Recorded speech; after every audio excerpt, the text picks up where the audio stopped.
Hey, how's it going, YouTube? I'm back in the video, and today I'm going to be saying why I think Zion Williamson should win the Rookie of the Year. Now, hold up, before all you Memphis fans come knocking at my door, screaming at me in the comment section and disliking this video, I understand that Ja Morant is going to win Rookie of the Year. I'm not saying he is not. I'm just giving an argument to why I think Zion Williamson also has a very good claim on how he should be the Rookie of the Year. I'm not saying either guy is more worthy than the other. They both have very good arguments, and they're both extremely talented players. So, Memphis fans, don't come lynch me, please. Don't come witch hunt me.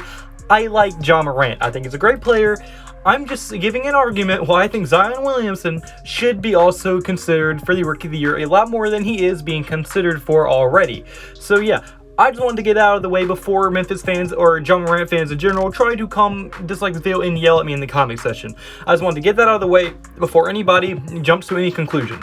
So yeah, this video is purely just me trying to make an argument why I think Zion Williamson has a very strong claim to be Rookie of the Year this season.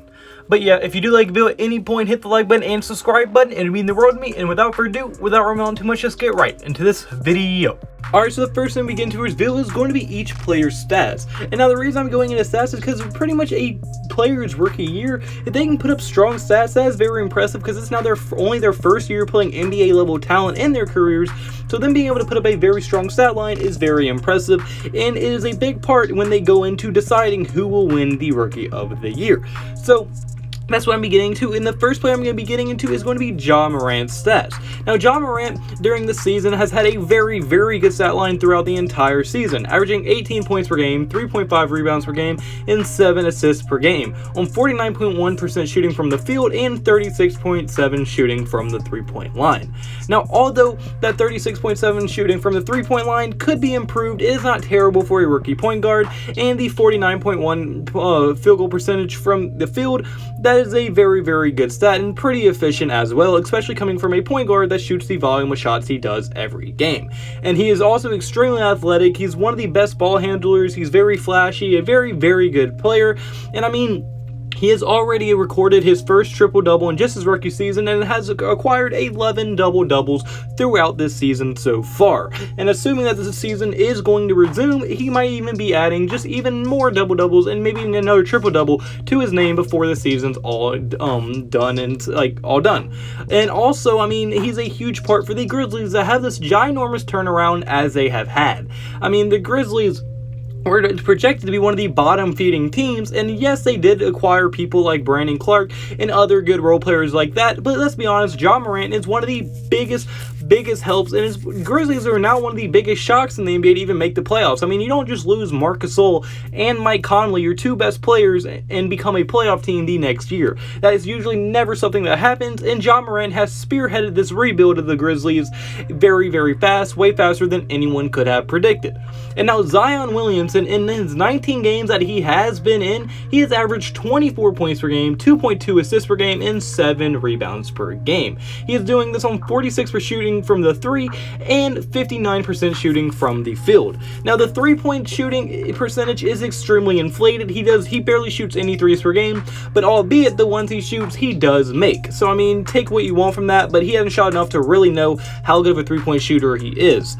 But, I mean, his field goal percentage, that is not a fluke. He is one of the most efficient players in the entire league, as he scores almost all of his points strictly in the paint, and he does it by having extreme finesse around the rim at all times, and just being a very creative player around the basket, and not taking bad shots, and not taking like these low percentage shots that a lot of people are trying to give him, and he's not going to just settle for a three-pointer when he knows he can drive in the lane at will and anytime he actually wants to do it. And in just these 19 games, he has managed to put up 2 double-doubles and has already tied the record for most consecutive 20-point games in at least at 13. I mean, it's very impressive. I'm pretty sure he tied Blake Griffin. So, I mean, a very impressive rookie season is put together. He's put it together a lot of 20-point plus games and has been very, very efficient. And also, if you look at the stats with no context, yes, Zion does have the better stat line, but you also have to look at the context in the fact that, well, I mean, Morant has done this the entire season. Zion Williamson, he has not had enough games under his belt at all to really know how great of a player he can actually be. Now, you can look at these lack of time in two ways. You could look at one, well, Zion Williams just came into the NBA, just coming off of an injury, no warm-up period, and is already averaging more points and a better stat line and way better efficiency than Morant has, and he's had an entire season to get into shape, while Zion Williamson has been rehabbing the entire season and literally came in and was already a very big candidate for being Rookie of the Year. So, I mean, you can say it's very impressive that he's done this 19 games, but also you could say it's kind of fluky that it's only been 19 games. So there's two sides of this argument, and I mean, either way, I will definitely see why each side would be arguing their point. And like, if you compare their stats, it is pretty close, but I think you would have to give the stat line wise to Zion Williamson. And then also, I mean, already in just these 19 games, Zion Williamson has more 30-plus point games than what Morant has. So, I mean, it is extremely, extremely impressive that he's able to put up all these numbers as efficiently and as quickly as he is. For Morant to have an entire season and have less 30-plus point games than what Zion Williams has is extremely, extremely impressive.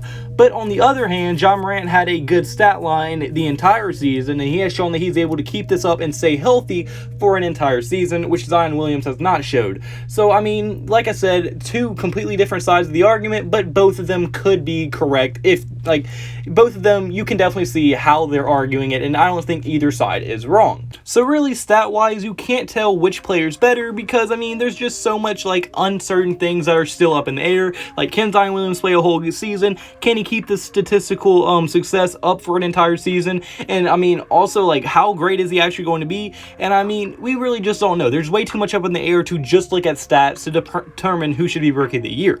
So I went even deeper and went into how they both impact their teams on a night in, night out basis, and just overall how they help their team get better.